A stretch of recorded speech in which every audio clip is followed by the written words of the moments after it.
ನೀವು ನಿಮ್ಮ ವೆಹಿಕಲ್ನ C N G ವೆಹಿಕಲ್ನ convert ಮಾಡ್ಲಿಕ್ಕೆ ಇಷ್ಟಪಡ್ತಿದ್ದೀರಾ, ಆದರೆ ನಿಮ್ಮ ಹೊಸ ವೆಹಿಕಲ್ಗೆ ಖರ್ಚು ಮಾಡ್ಲಿಕ್ಕೆ ನಿಮ್ಗೆ ಇಷ್ಟ ಆಗ್ತಿಲ್ವಾ? ಹಾಗಿದ್ರೆ ಸಿ ಎನ್ ಜಿ ರೆಟ್ರೋಫಿಟ್ಮೆಂಟ್ ಬಗ್ಗೆ ನೀವು ಕೇಳೇ ಇರ್ತೀರಾ. ನಾನು ಮೈಸೂರಲ್ಲಿ ಇಂಥದ್ದೇ ಒಂದು ಸೆಂಟ್ರಲ್ಲಿ ಇವತ್ತಿದ್ದೀನಿ. ಸಿ ಎನ್ ಜಿನ ಬಳಸ್ಕೊಂಡು ನಿಮ್ಮ ವೆಹಿಕಲ್ಗೆ ರೆಟ್ರೋಫಿಟ್ಟಿಂಗ್ ಹೇಗೆ ಮಾಡ್ತಾರೆ ಅನ್ನೋದ್ರ ಕಂಪ್ಲೀಟ್ ಪ್ರೋಸೆಸ್ ನಾನು ನಿಮಗೆ ತೋರಿಸ್ಕೊಡ್ತೀನಿ. ನೀವು ನೋಡ್ತಿದ್ದಂಗೆ ಎಲ್ಲವೂ ಇಲ್ಲಿಂದಾನೇ ಶುರು ಆಗುತ್ತೆ. ಬನ್ನಿ ಹೋಗೋಣ.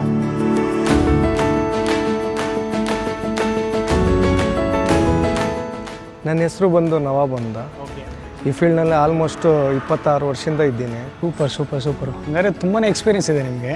ಹೌದು ಸರ್. ಅಂದರೆ ನೀವೀಗ ಒಂದು ವೆಹಿಕಲ್ ತೊಗೊಂಡಿದ್ದೀರಿ, ಅಂದರೆ ಒಂದು ವೆಹಿಕಲಲ್ಲಿ ಸಿ ಎನ್ ಜಿ ರೆಟ್ರೋಫಿಟ್ಟಿಂಗ್ ಮಾಡಬೇಕಂತಂದರೆ ಎಲ್ಲ ವೆಹಿಕಲಲ್ಲೂ ಒಂದೇ ಥರ ಪ್ರೊಸೀಜರ್ ಇರುತ್ತಾ? ಒಂದೊಂದು ವೆಹಿಕಲಲ್ಲೂ ಬೇರೆ ಬೇರೆ ಥರ ಇರುತ್ತಾ? ನೋಡಿ ಸರ್, 3 ವೀಲರ್ಗೆ ಬೇರೆ ಥರದ್ದು ಇರುತ್ತೆ. ಸೊ ಕಾರ್ನಲ್ಲೂ ವಿವಿಧವಾದ ಇರುತ್ತೆ. ಅದರಲ್ಲಿ ಒಂದು ಓಪನ್ ಲೂಪ್ ಅಂತ ಬರುತ್ತೆ. ಎಷ್ಟು ವೆಹಿಕಲ್ಸ್ ಮಾಡಬಹುದು ಪರ್ ಡೇಗೆ? 3 ಇಂದ 4 ಗಡಿ ಮಾಡ್ಬೋದು. ಅಂದರೆ ಇನ್ಕ್ಲೂಡಿಂಗ್ ಟ್ರಕ್ ಅಥವಾ? No, truck will take 3 to 4 days. ಇನ್ನು ಕಾರ್ ಇರಲಿ, ನಾವು ನೋಡಿ 3 ವೀಲಿಂದ ಹಿಡಿದು ಕಾರು ಮಾಡ್ತೀವಿ, then truck, school buses. So auto ಇರಲಿ, ಟ್ರಕ್ ಇರಲಿ, ದಿನಕ್ಕೆ 3 ಇಂದ 4 ಆರಾಮಾಗಿ ಮಾಡ್ಬೋದು. ಪ್ರೊಸೀಜರ್ ಎಲ್ಲ ಮತ್ತೆ ಹೇಗೆ ನಡೆಯುತ್ತೆ ಅಂತೇಳಿ ನೀವು ಸ್ವಲ್ಪ ಎಕ್ಸ್ಪ್ಲೇನ್ ಮಾಡಬೇಕಾಗುತ್ತೆ, ತೋರಿಸ್ಬೇಕಾಗುತ್ತೆ. ಹೇಗೆ? ಬನ್ನಿ ಸರ್, ತೋರಿಸೋಣ. ಒಂದ್ಸತಿ ನೋಡ್ಬೇಕಂತೆ.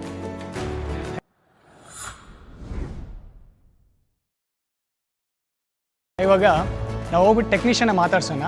ನೋಡ್ತಿದ್ರೆ ಅವರು ಪ್ರಾಬ್ಲಿ ಇವಾಗ ಆಟೋಗೆ ರೆಟ್ರೋಫಿಟ್ಟಿಂಗ್ ನಡೀತಾ ಇದೆ ಅಂತ ಅನ್ಸುತ್ತೆ. ಬನ್ನಿ ಮಾತಾಡ್ಸೋಣ.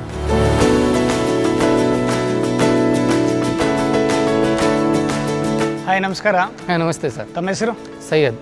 ಹಾಯ್ ಸೈಯದ್ ಅವರೇ, ಏನು ಇವತ್ತೇನು ಆಟೋಗೆ ರೆಟ್ರೋಫಿಟ್ಟಿಂಗ್ ಏನು ಮಾಡ್ತಿದ್ದೀರಾ? ಸರ್, ನಾವು LPG ಆಟೋನ ಇದು CNGಗೆ ರೆಟ್ರೋಫಿಟ್ಮೆಂಟ್ ಮಾಡ್ತಾಯಿದ್ದೀವಿ. ಹಾಗಾದರೆ ಪ್ರೊಸೀಜರ್ ಹೆಂಗಿರುತ್ತೆ? ಯೂಶಲ್ ಆಗಿ ಈ ಪ್ರೋಸೆಸ್ ಎಲ್ಲ ಹೆಂಗೆ ಮಾಡ್ತೀರಾ ನೀವು? ಸರ್, LPG ಕಿಟ್ನ ನಾವು ರಿಮೂವ್ ಮಾಡಿ CNG ಕಿಟ್ನ ಇನ್ಸ್ಟಾಲ್ ಮಾಡ್ತೀವಿ. ಓಕೆ. CNG ಸಿಲಿಂಡ್ರ್ ಫಿಟ್ ಮಾಡ್ತೀವಿ.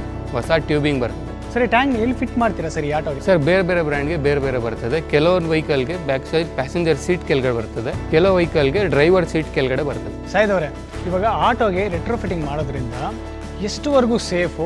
ಆಮೇಲೆ ಇವಾಗ ಪರ್ಫಾರ್ಮೆನ್ಸ್ ಏನಾದರೂ ಚೇಂಜಸ್ ಬರುತ್ತಾ? 100% ಸೇಫ್ ಆಗಿರ್ತದೆ. ಪರ್ಫಾರ್ಮೆನ್ಸು ತುಂಬ ಚೆನ್ನಾಗಿ ಬರ್ತದೆ. ಡ್ರೈವರ್ಗೆ 40 to 50% ವರೆಗೂ ಸೇವಿಂಗೇ ಆಗುತ್ತೆ. ನಾವು you can carry on with your work.